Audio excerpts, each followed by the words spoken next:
पिछले क्लास में हमने कहाँ तक चर्चा किया था?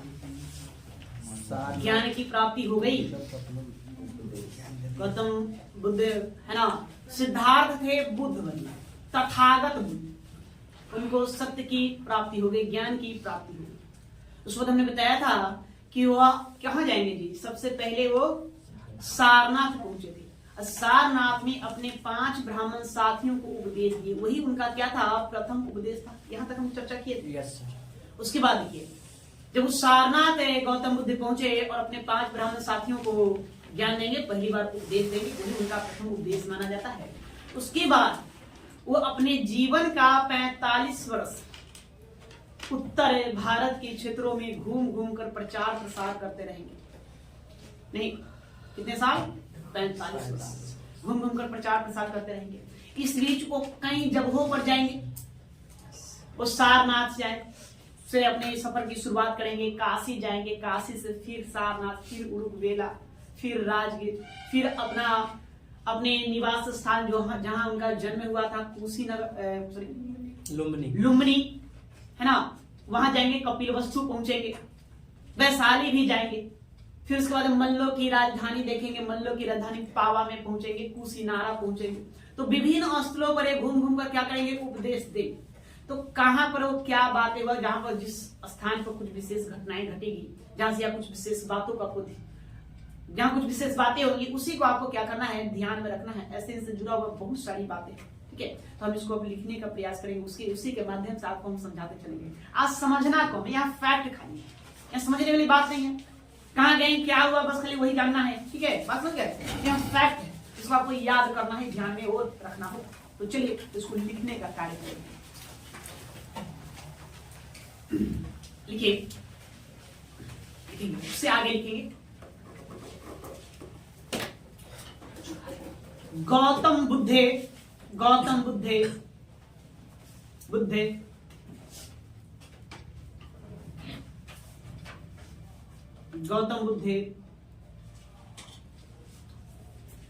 को 35 वर्ष की अवस्था में ज्ञान की प्राप्ति हुआ। गौतम बुद्ध को 35 वर्ष की अवस्था में ज्ञान की प्राप्ति हुआ।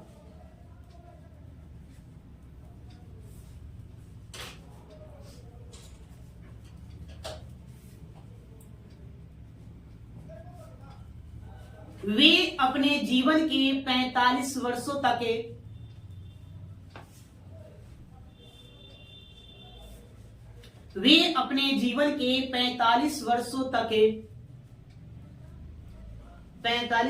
तक उत्तर भारत के प्रमुख क्षेत्रों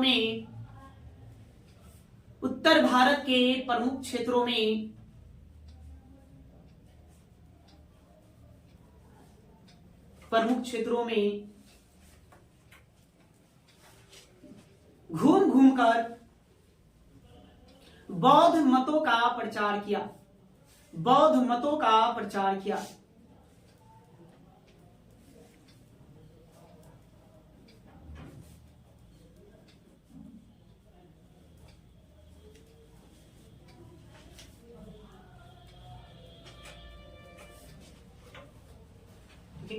आगे, बुद्ध ने अपना प्रथम उपदेश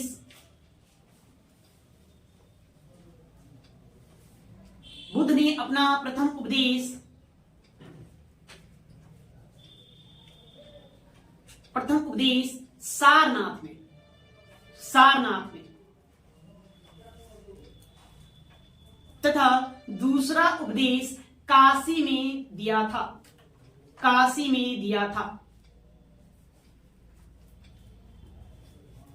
बुद्ध ने अपना प्रथम उपदेश सारनाथ में तथा दूसरा उपदेश काशी में दिया था।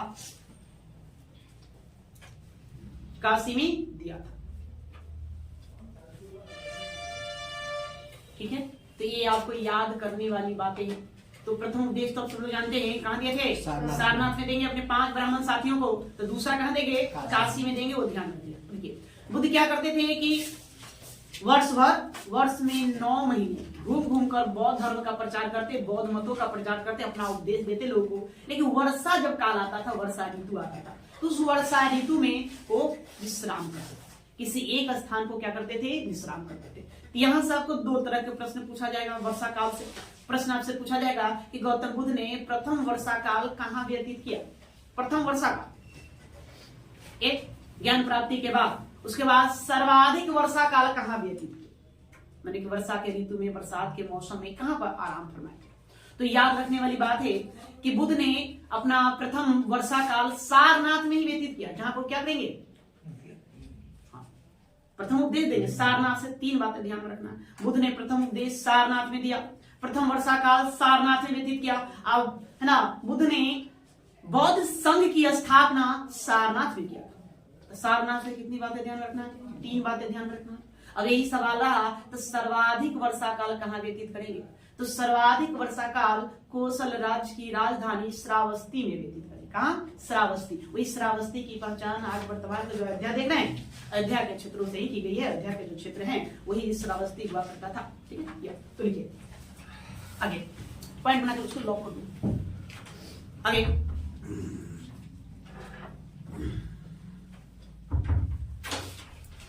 बुद्ध ने अपना प्रथम वर्षा काल, बुद्ध ने अपना प्रथम वर्षा काल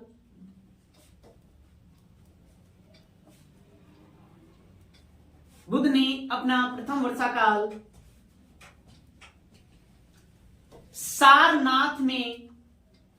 सारनाथ में व्यतीत किया।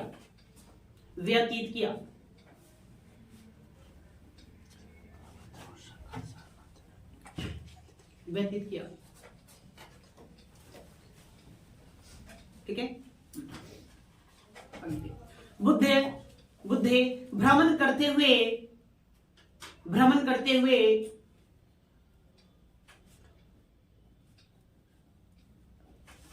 भ्रमण करते हुए सारनाथ से उरुग्वेला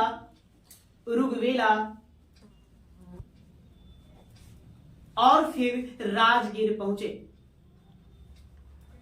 बुद्ध भ्रमण करते हुए सारनाथ से उरुग्वेला और फिर राजगीर पहुंचे।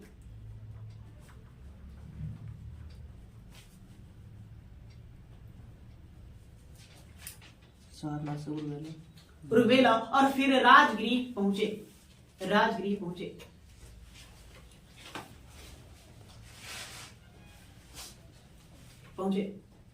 सुनेंगे। बुद्ध को ज्ञान की प्राप्ति बोध गया में हुआ, उरुग्वेला से वो पहुंचेंगे सारनाथ से वो काशी जाएंगे, काशी से फिर सारनाथ, और फिर सारनाथ से उरुग्वेला से होते हुए फिर वो कहां जाएंगे, राजगिरी जाएंगे। तो आपको ये क्रम याद नहीं रखना है कि कहां क्या किया, तो ध्यान में रखना है कि कहां गए, वहां किस तरह की घटनाएं घटी, और कुछ विशेष बातें हुई तो उसको ध्यान में रखना। अब ये जो राजगिरी पहुंचेंगे, कहां पहुंचेंगे, राजगिरी पहुंचेंगे। तो राजगिरी के उस समय राजा बिंबिसार था। कौन था, बिंबिसार था। तो बिंबिसार ने उनका भव्य स्वागत किया। स्वागत करने के बाद अपने हाथों से बुद्ध को खाना खिलाया। अब वेणुवन दान में दिया। कौन, वेणुवन। तो यह याद करने वाली बात यह है कि वेणुवन बौद्ध संघ को दिया गया प्रथम बिहार है। वेणुवन क्या है, बिहार है। बिहार कहने मतलब क्या। अब देखिए, गौतम बुद्ध बड़े उपदेश देते हुए आगे की ओर बढ़े, जहां भी जाते वहां रुकते, समय देते। वैसा नहीं कि मतलब कि वो क्या करते, अब गए भाई आज अपना या किया, राजनेता थोड़ी न थे, भाई गए भाषण दे दिया, अब चलो भाई दूसरा गांव में चलते। नहीं, वहां जाते वहां समय देते, वहां समय व्यतीत करते थे ना। कई तो वर्षों समय दिए, आराम से वर्षों तक वहीं टिके रहे। मैंने इस तरह से हुआ, कई वर्षों तक, कई महीनों समय दी वो, मैंने इस तरह से वो उपदेश देते।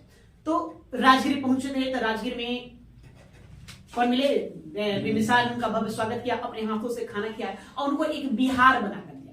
बिहार वही वेणुवन था। तो वेणुवन क्या, अब जहां जाते हैं उनके मतलब कि हजारों के संख्या में समर्थक हो जाते, अनुयायी बन जाते, शिष्य बन जाते। अब अकेले तो सभी शिक्षाओं को प्रचार प्रसार तो करेंगे नहीं, अपने शिक्षाओं को, अपने जैन भिक्षुओं, अपने बौद्ध भिक्षुओं को, अपने अनुयायियों को देते, और उनका अनुयायी वही रुकता, वो भी अपना घूम घूम कर प्रचार करता।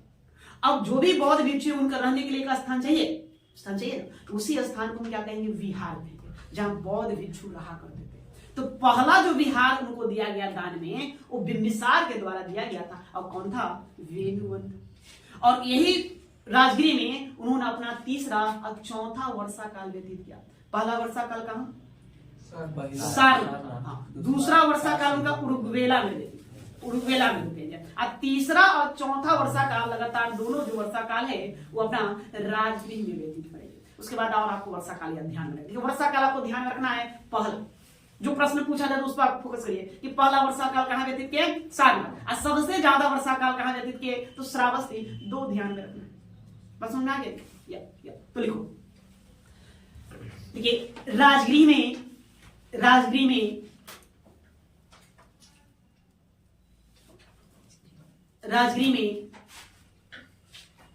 हर्यक वंशी शासक बिंबिसार ने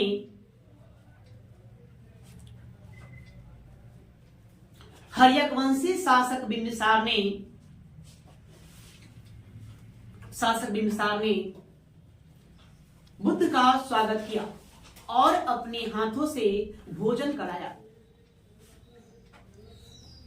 हर्यकवंशी शासक बिंबिसार ने बुद्ध का स्वागत किया और अपने हाथों से भोजन कराया।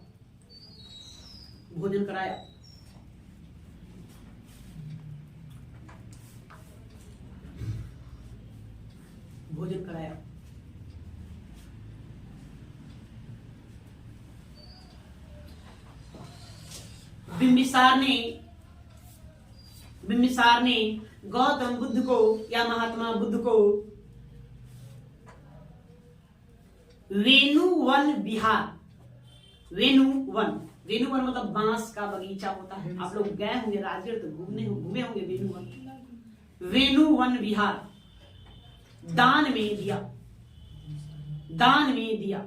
वेणुवन विहार दान में दिया।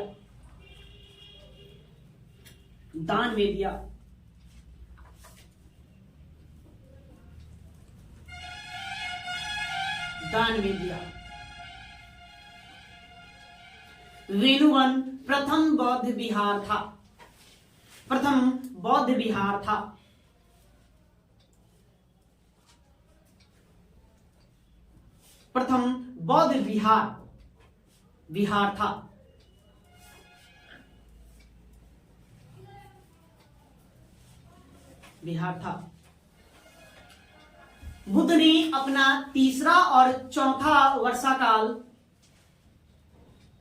बुद्ध ने अपना तीसरा और चौथा वर्षा काल इसी वेणुवन में व्यतीत किया था। बुद्ध ने अपना तीसरा और चौथा वर्षा काल इसी वेणुवन में बिताया था। लिखे या व्यतीत किया था।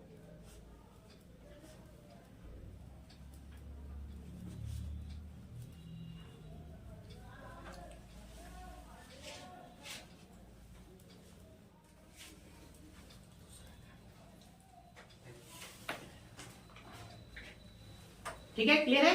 ओके। अब देखिए, अब राजगीर से अब बुद्ध पहुंचेंगे कपिलवस्तु। कहां पहुंचेंगे? कपिलवस्तु। उनका अपना शासन, अपना राज्य, उनके पिता शुद्धोदक कहाँ के मुखिया थे? कपिलवस्तु के साकेगण के मुखिया थे।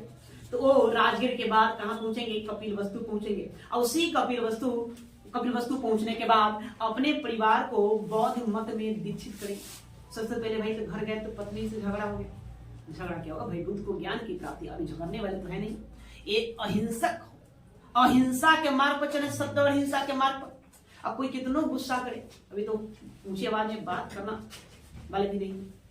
पत्नी फिर भी नाराजगी तो व्यतीत तो करेगी, भाई पत्नी है। पत्नी तो कहा कि आपको जरा भी ध्यान नहीं आया मेरा, क्या है? मैंने छोड़कर चले गए, भाग गए। एक पुत्र था, उसका भी तो ध्यान कर लेते। कोई भी अपनी बात को रखे। बड़ा ही सलीलता से बुद्ध जवाब दिए। बोले कि जो छोड़ कर गया था वो सिद्धार्थ था। आपके सामने जो खड़ा है वो गौतम बुद्ध है। नहीं तो आपका नाराजगी भी जायज है, लेकिन नाराजगी उसके सामने व्यतीत करो जो छोड़ कर गया था ना। बात सवाल तो सही बात है। जब गए थे तो सिद्धार्थ थे, लेकिन लौटे तो कौन है? बुद्ध है। अपनी बातों से, अपने उपदेशों से सबको है ना मोह लिए। सब लोग सहमत हुए उनके बातों से, और उनका भी परिवार जो है बौद्ध मत में दीक्षित हो। ठीक है। तो लिखने वाली जो बात है उसको लिखेंगे। राजगिरी के बाद बुद्ध कपिल वस्तु पहुंचे और अपने परिवार को राजगृह के बाद बुद्ध कपिल वस्तु पहुंचे।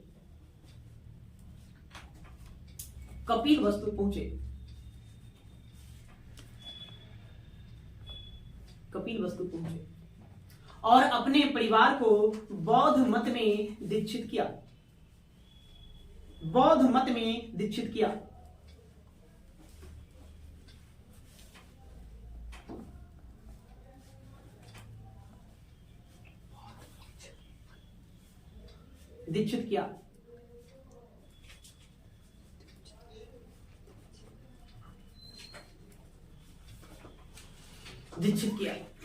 ठीक है।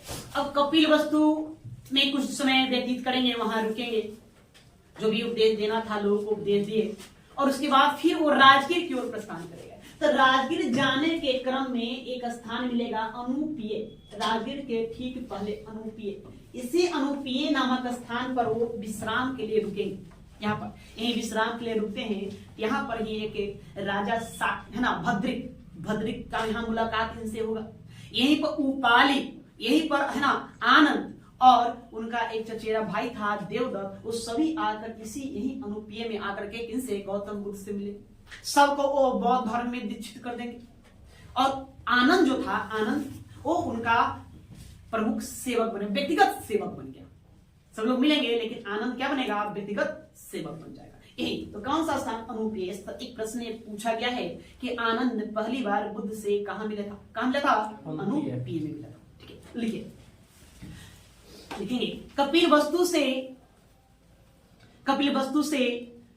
वे राजगीर की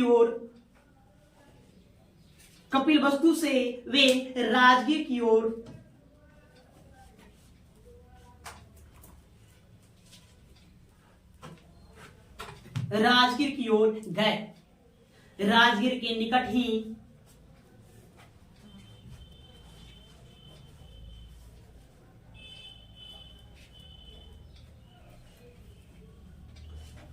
के निकट ही अनुपीय नामक स्थान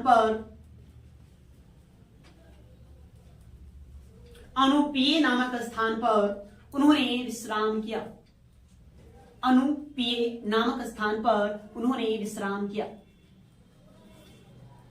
उन्होंने विश्राम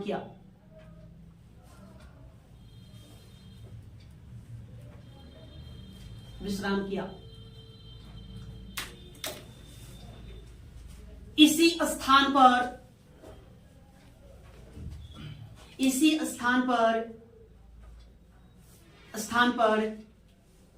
शाक्य नरेश भद्रिक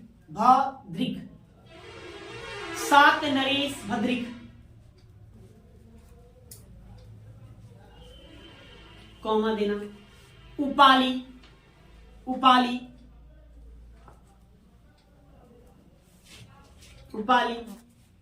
आनंद और देवदत्त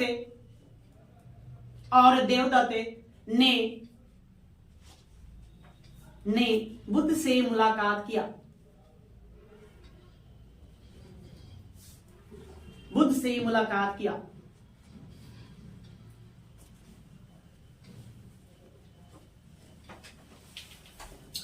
बुद्ध ने इन सभी को बौद्ध धर्म में दीक्षित किया।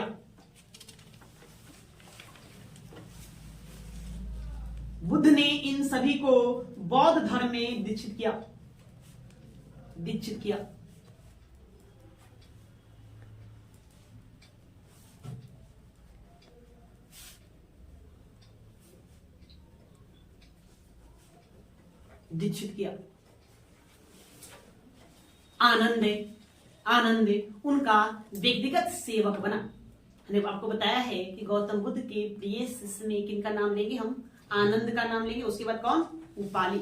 आनंद उपाली दो उनका प्रिय शिष्य, लेकिन उनका जो व्यक्तिगत जो सेवक बना, उनका सेवादार, सेवा करने वाले, वो कौन थे, आनंद थे। आनंद बुद्ध का व्यक्तिगत सेवक बना। बुद्ध का व्यक्तिगत सेवक बना।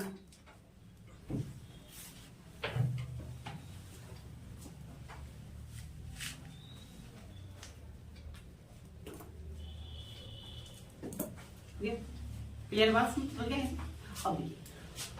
अब इस अनुपीय स्थान के बाद बुद्ध राजगिरी जाएंगे और राजगिरी के बाद फिर वो वैशाली पहुंचेंगे। कब पहुंचेंगे? वैशाली। उसी वैशाली में पहुंचेंगे तो वैशाली में इनका राजा की तरह लिच्छवियों के द्वारा भव्य स्वागत किया गया। वैशाली में किसका शासन था? लिच्छवियों का। बड़े थे लिच्छवी लोग वैशाली में थे, तो लिच्छवियों ने भगवान बुद्ध का वैशाली में राजा की तरह स्वागत किया। कारण उस समय वैशाली में एक महामारी फैली हुई थी। लोगों का मानना था कि अगर बुद्ध के मात्र यहाँ आ जाने से वह महामारी से मुक्ति मिल जाएगी, इसलिए बुद्ध का वो लोग भव्य स्वागत करेंगे वही वैशाली। उसी वैशाली की जो नगर वधु थी आम्रपाली, आम्रपाली भी गौतम बुद्ध की है ना क्या शिष्या बन गई। उसने बौद्ध धर्म में उद्दीक्षित हुआ। उसी वैशाली में कई सारी बातें होगी जिसको आपको ध्यान में रखना है। उसी वैशाली में आनंद के कहे अनुसार बौद्ध संघ में महिलाओं के प्रवेश की अनुमति प्रदान किया गया। ऐसे बौद्ध संघ में बुद्ध ने महिलाओं को प्रवेश पर बल लगा दिया था। बौद्ध संघ की स्थापना हम बाद में देखेंगे। बौद्ध संघ क्या क्या था, उसका नियम कानून क्या था, सारी सभी बातों के ऊपर चर्चा करेंगे। पहले इसको देख लेते हैं। वैशाली में ही उनकी जो माता थी, बी माता कहिए, जिसने लालन पालन किया था, क्या नाम हुआ उनका? प्रजापति गौतमी। हाँ ना, प्रजापति गौतमी को बौद्ध संघ में शामिल किया गया। ये आनंद के अनुरोध की पहली बात। साथ में प्रजापति गौतमी की जो पुत्री थी वो भी बौद्ध संघ में शामिल होगी। बाद में उनकी पत्नी यशोधरा भी बौद्ध संघ में शामिल होगी। मतलब कई महिलाओं को बौद्ध संघ में शामिल होने की अनुमति प्रदान कर दी। ठीक है, बात क्लियर है? यहाँ और यहीं पर रहते हुए उनको ये पता चला कि उनके पिता शुद्धोदन की मृत्यु हो गई। तो अपने पिता शुद्धोदन की मृत्यु की खबर भी उनको कहां मिला था? वैशाली में। ठीक है, ओके है? तो लिखिए, क्या लिखे थे? सेवक बना। हाँ, आगे लिखेंगे। बुद्ध यहां से राजगीर और उसके बाद वैशाली पहुंचे। बुद्ध यहां से राजगीर और उसके बाद वैशाली पहुंचे।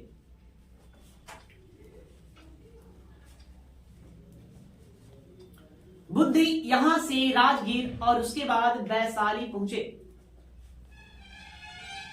वैशाली पहुंचे।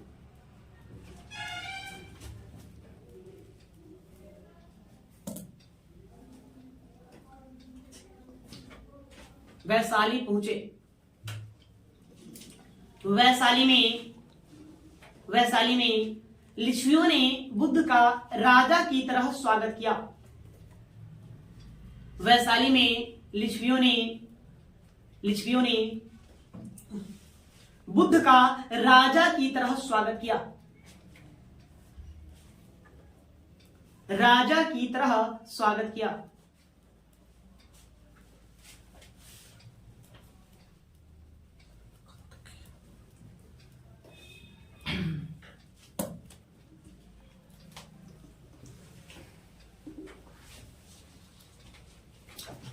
वैशाली की नगर वधु आम्रपाली, वैशाली की नगर वधु आम्रपाली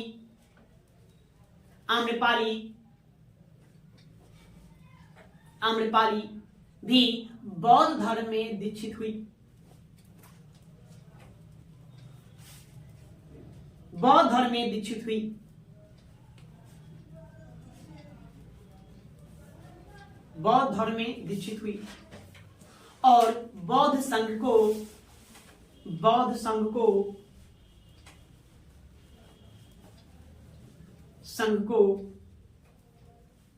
आम्र वाटिका दान में दी। आम्र वाटिका दान में दी।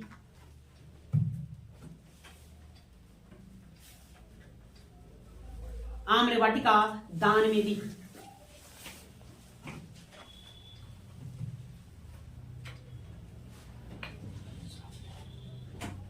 साथ ही बालिका नामक महिला ने भी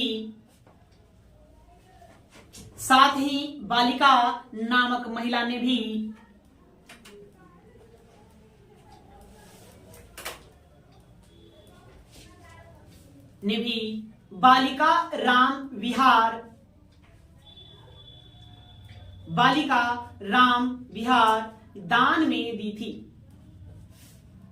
दान में दी थी। हाँ, बालिका राम विहार दान में दी थी।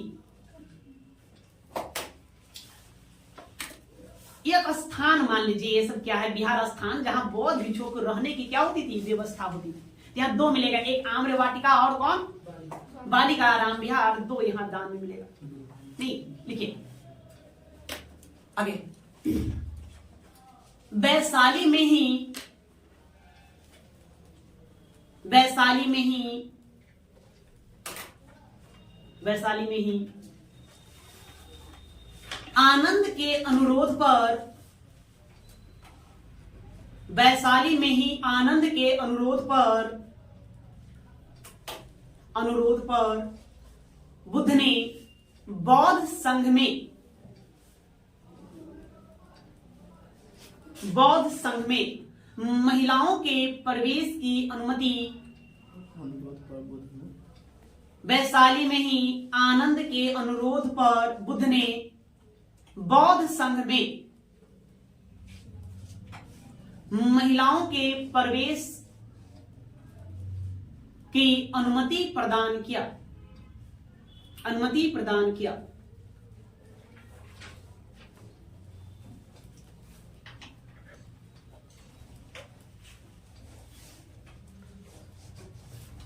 अनुमति प्रदान किया।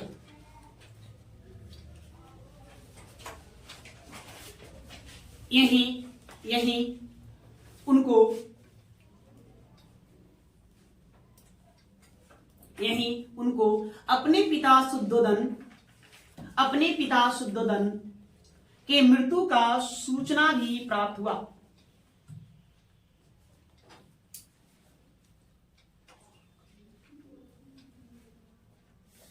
मृत्यु का सूचना भी प्राप्त हुआ।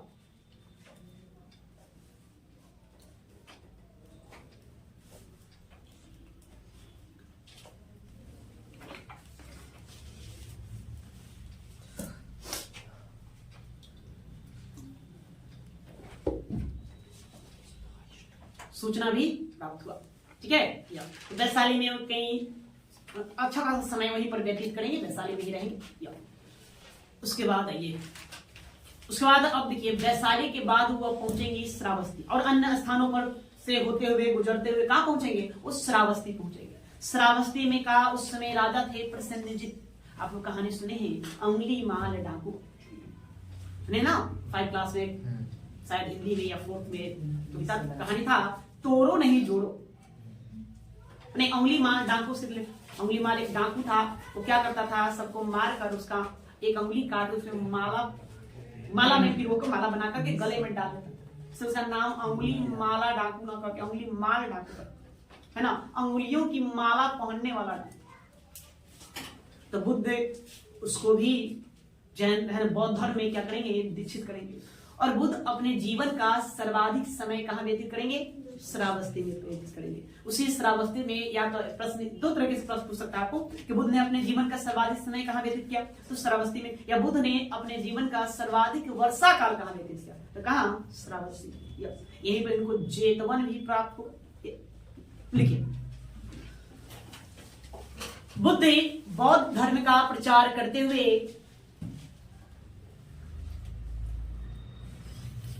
बुद्ध बौद्ध धर्म का प्रचार करते हुए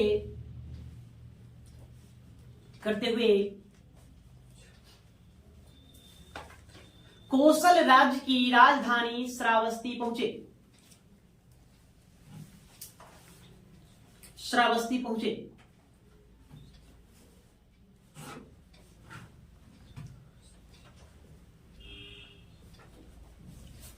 श्रावस्ती पहुंचे।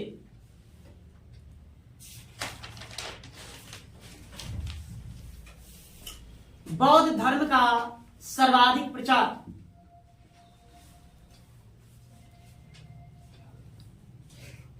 बौद्ध धर्म का सर्वाधिक प्रचार,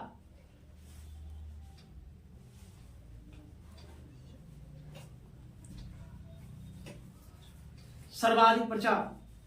कोसल राज्य में हुआ। कोसल राज्य में हुआ। बौद्ध धर्म का सर्वाधिक प्रचार कोसल राज्य में हुआ और बुद्ध ने सर्वाधिक वर्षा काल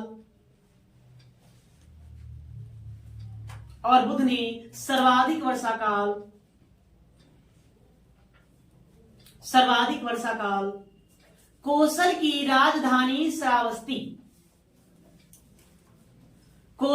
राजधानी श्रावस्ती में व्यतीत किया।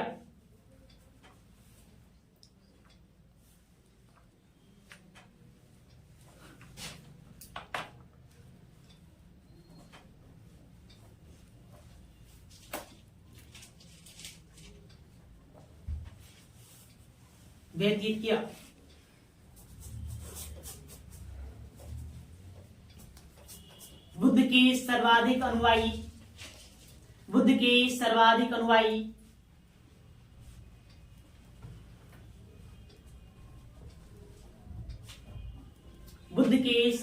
अनुयायी कोसल राज्य में ही बने।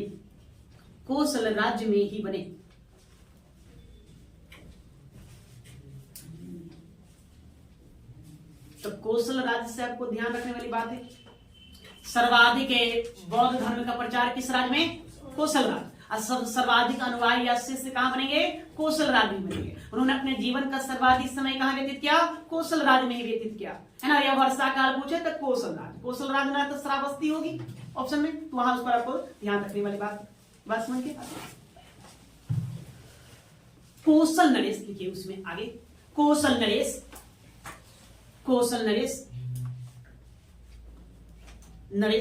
प्रसन्नजित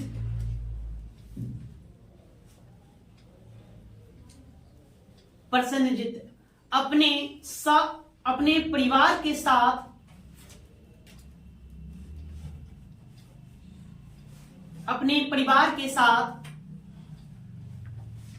बौद्ध मत में दीक्षित हुआ।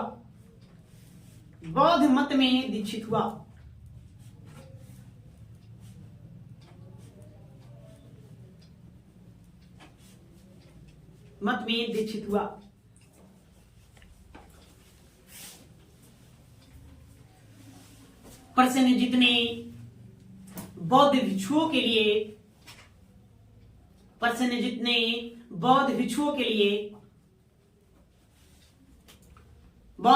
लिए पुब्बा राम विहार बनवाया था। बौद्ध भिक्षुओं के लिए पुब्बा राम विहार बनवाया था।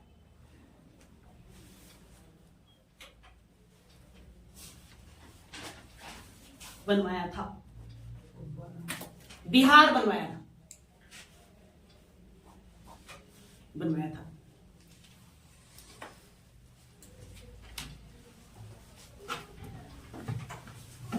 श्रावस्ती के ही एक धनी व्यापारी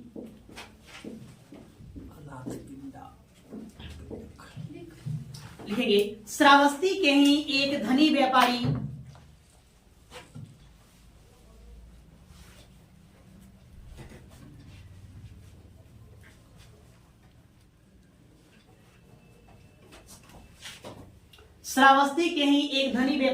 अनाथ पिंडक, व्यक्ति का नाम क्या था? अनाथ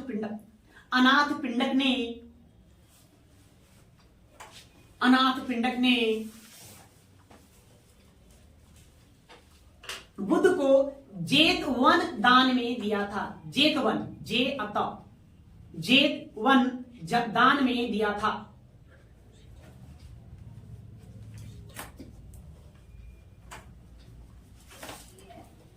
जेतवन दान में दिया था।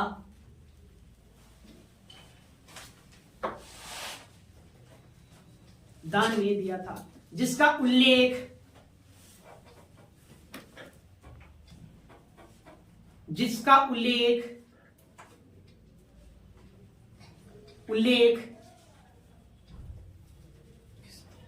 भारूत शिलालेख में मिलता है। भारूत एक शिलालेख है, उसी में इस बात का जिक्र किया गया है।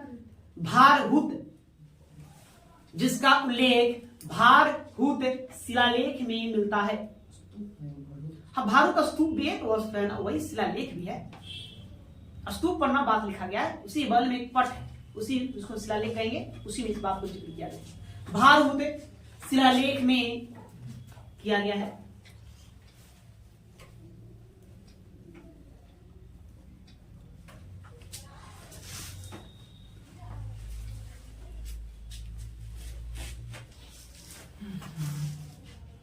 एक पंक्ति और लिखिए।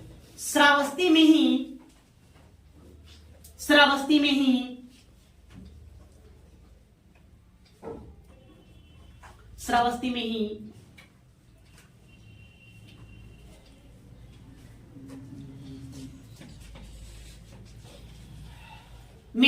बुध ने अंगुलीमाल डाकू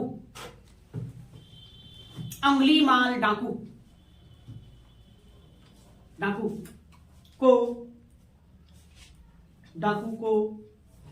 बौद्ध धर्म में दीक्षित किया था।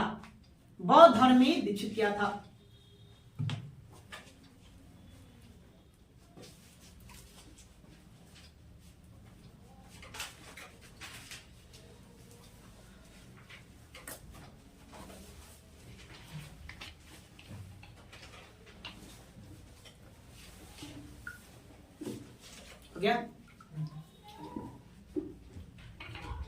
बुध ने, अब आगे लिखिए, अब यहां से अब कौशाम्बी चलते हैं। बुध ने कौशाम्बी राज्य का भी यात्रा किया। बुध ने कौशाम्बी राज्य का भी यात्रा किया। कौशाम्बी कहां? प्रयागराज, इलाहाबाद, इलाहाबाद कहो भाई। बुध ने कौशाम्बी राज्य का भी यात्रा किया। राज्य का भी यात्रा किया।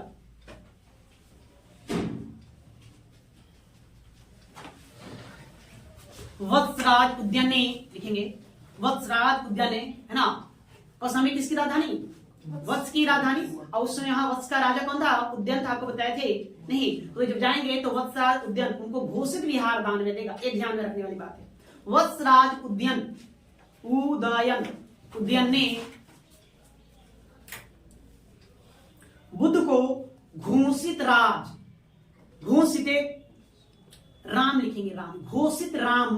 विहार दान में दिया था। घोषित राम विहार दान में दिया था।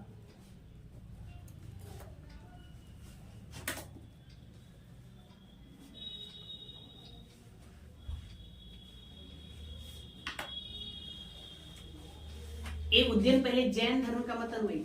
कौन सा? जैन धर्म को मानने वाला पिंडोल भारद्वाज नामक एक बौद्ध भिक्षु में, उन्हीं से वो बौद्ध धर्म में दीक्षित हुए। अब बौद्ध धर्म को फिर अपना ले। पसंद आए? कौन? पिंडोल भारद्वाज। सारा स्कूल आप लिख लेंगे, लिखे दो। उद्यान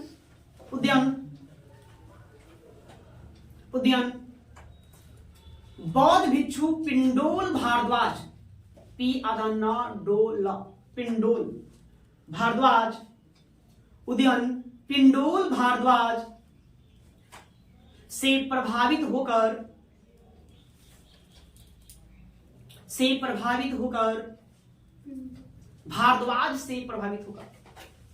उद्यान ने पिंडोल भारद्वाज, बौद्ध भिक्षु है, जैसे लिखना उसको लिखोगे। अब देखो, अब दोबारा तुम लोग पूछोगे तो वही वाक्य रिपीट तो होगा नहीं। कंप्यूटर थोड़ी ना कि तुम्हें पीछे बटन ले जा करके रीप्ले कर देंगे, वही सदवा निकलेगा। बात समझ रहे हो? इसीलिए बोले आप लोग ध्यान से सुनेंगे और उसको लिखेंगे। दोबारा पूछेंगे तब इधर उधर तार वही जाएगा ना, सवाल ही नहीं। अरे उद्यान जो था पिंडोल भारद्वाज तब से बौद्ध धर्म में दीक्षित। तो पिंडोल भारद्वाज कौन होगा? बौद्ध धर्म का मतानुयायी होगा, बौद्ध धर्म का भिक्षु होगा। तब तो वो क्या करेगा? उसी को शिक्षा देगा। हम इतिहास पढ़ाते तब ना किसी भी इतिहास में शिक्षा देंगे जी। इतिहास आता नहीं है तो किसी को कैसे इतिहास में देंगे? चलो इसको फिर से लिखो भाई, दिक्कत हो जाए। देखो, उद्यान पिंडोल भारद्वाज नामक बौद्ध भिक्षु से प्रभावित होकर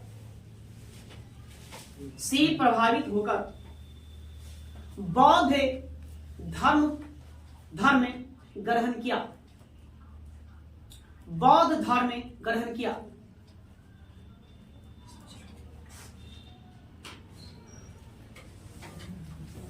ठीक है, बात समझ गया? बात समझा दी? अब क्लियर है?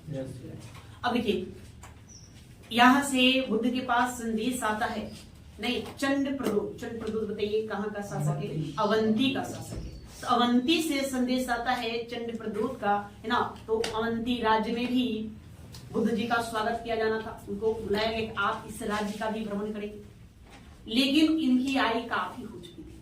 भगवान बुद्ध की स्वास्थ्य उस तरह से साथ न दे रहा था, इसीलिए वह अवंती जाने से मना कर दिया, इनकार कर दिया। अपना उन्हीं का एक शिष्य था महाकच्चायन। क्या नाम तुमका? महाकच्चायन। तो महाकच्चायन को भेज दिया गया। महाकच्चायन हो ही गया अवंती, वहां जाकर कच्चायन कर दीजिए। महाकच्चायन जाकर के बौद्ध धर्म की शिक्षा देगा। किनको? प्रसेनजित को। आपको बताया है कि प्रसेनजित महाकच्चायन से बौद्ध धर्म में क्या हो गया था? दीक्षित हो गया। हम पहले पढ़े हैं, आपको लिखवाए हैं। अच्छा, यहाँ चंड प्रदोत क्या बताया? प्रसेनजित में, सॉरी, अवंती में चंड प्रदोत है, चंड प्रदोत ही होगा, है ना। गलती से प्रसेनजित। ठीक है, बात समझ क्या लीजिए।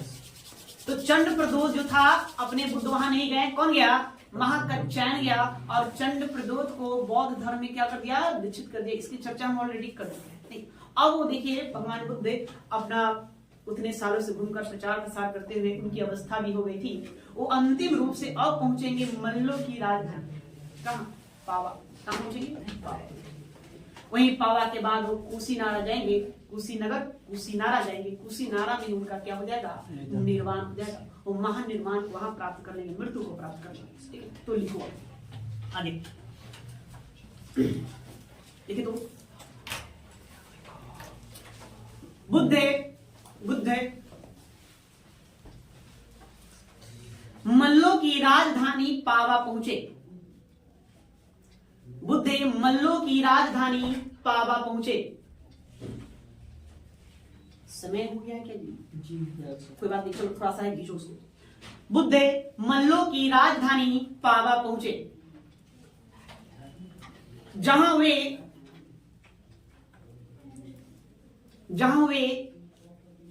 चुंद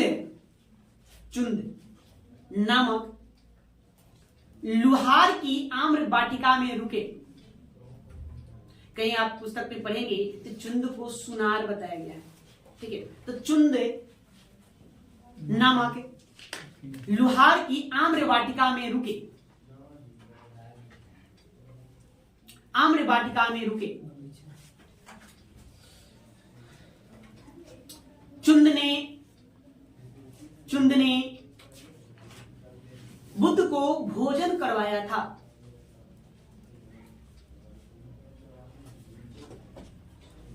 चुंद ने बुद्ध को भोजन करवाया था।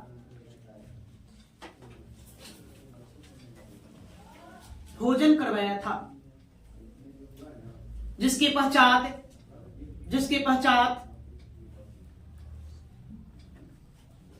पश्चात बुद्ध को रक्त पेचिश हो गया।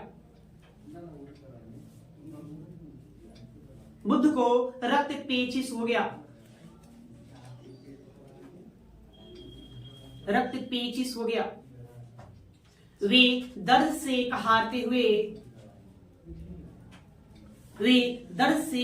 हुए या दर्द सहते हुए लिखेंगे। वे दर्द सहते हुए कुशीनारा पहुंचे।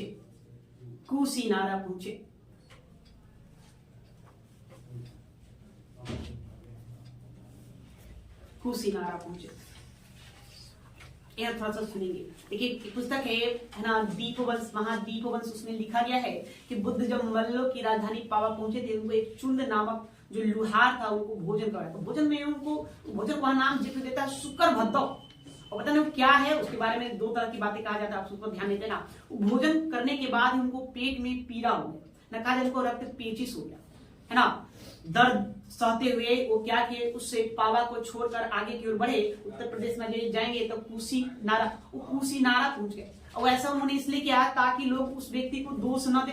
वही इसी का भोजन करने के बाद बुद्ध की अवस्था इस तरह की हो गई। बात समझ गए? इस लोग कहां पहुंचेंगे? कुशीनारा पहुंचेंगे और उसी कुशीनारा में अंतिम विश्राम करेंगे। वहीं उनका क्या होगा? निधन होगा। कहां पहुंचे? कहां क्या लिखे? कुशीनारा पहुंचे। आगे लिखे अंततः बुद्ध ने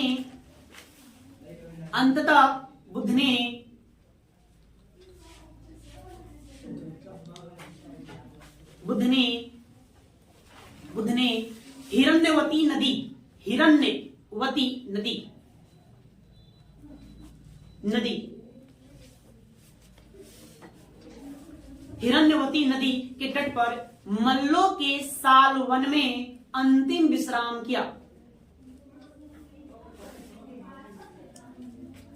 मल्लों के सालवन में अंतिम विश्राम किया।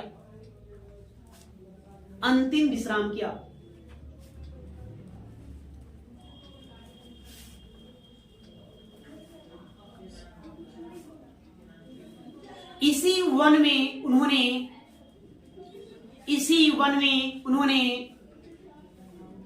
अंतिम बार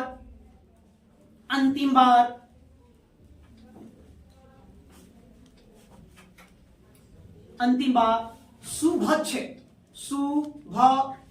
अतः चौछ लिख देंगे, सुभच्छ नामक परिव्राजक को उपदेश दिया। परिव्राजक मतलब सन्यासी, जो भिक्षा के द्वारा अपना जीवन यापन करता है ना, उस सन्यासी को परिव्राजक कहते हैं। सुभच्छ नामक परिव्राजक को अंतिम उपदेश दिया।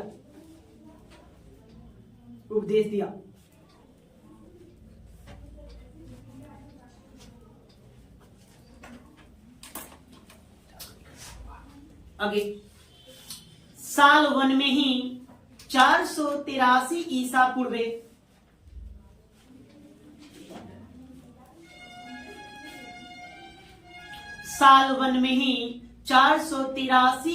पूर्वे पूर्वे बुद्ध को महापरिनिर्वाण प्राप्त हुआ।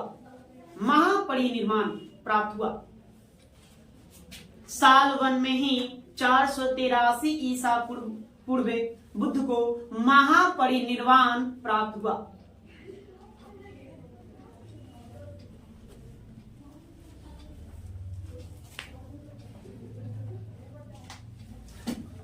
अंततः राम संभार नदी के तट पर,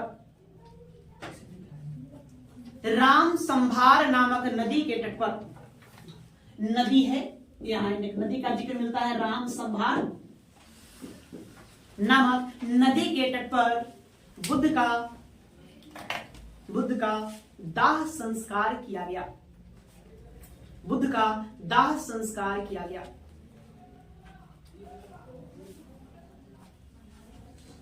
ठीक है, इस दिन कौन सा दिन था? बुद्ध पूर्णिमा। तो याद रखने वाली बात है, संजोग कहो या जो कहो, भगवान बुद्ध का जन्म भी बुद्ध पूर्णिमा को हुआ। वैशाख पूर्णिमा को हुआ था, अब उसी को बुद्ध पूर्णिमा कह दिया जाता है। वैशाख पूर्णिमा को गृह त्याग वैशाख पूर्णिमा को करेंगे, ज्ञान की प्राप्ति भी वैशाख पूर्णिमा को, और मृत्यु भी वैशाख पूर्णिमा को, जो कहे। इसीलिए तो भगवान बुद्ध ईश्वर के अवतार माने जाते हैं। राम के भी अवतार दिखाए गए इनको, राम के अवतार थे, और इनका एक अवतार होने वाला, अभी बुद्ध आने वाले, आपको पता है। हम आगे पढ़ेंगे जैन बौद्ध धर्म के दीक्षाओं, तो वहां आपको इनके अवतार की चर्चा करेंगे, वहां आपको बताएंगे कि एक नया अवतार में फिर आने वाले हैं। तो एक कहानी बुद्ध की है, आप लोग इसे घर पर पढ़ेंगे, पढ़ने का प्रयास, समझने का प्रयास करेंगे। यहाँ पर देखिए, इसको समझने वाली बात नहीं है, यहाँ पर आपको जानकारी है। तो ये जानकारी है, तथ्य है, इस तथ्यों का आपको जुटाना है, अपने दिमाग में लोड करना है, जो आपके परीक्षाओं में पूछे जाते हैं। फिर हम इस पर चर्चा अगले क्लास में कर देंगे एक बार, है ना। तो आज के लिए इतना ही रहने देते हैं, फिर हम अगली बात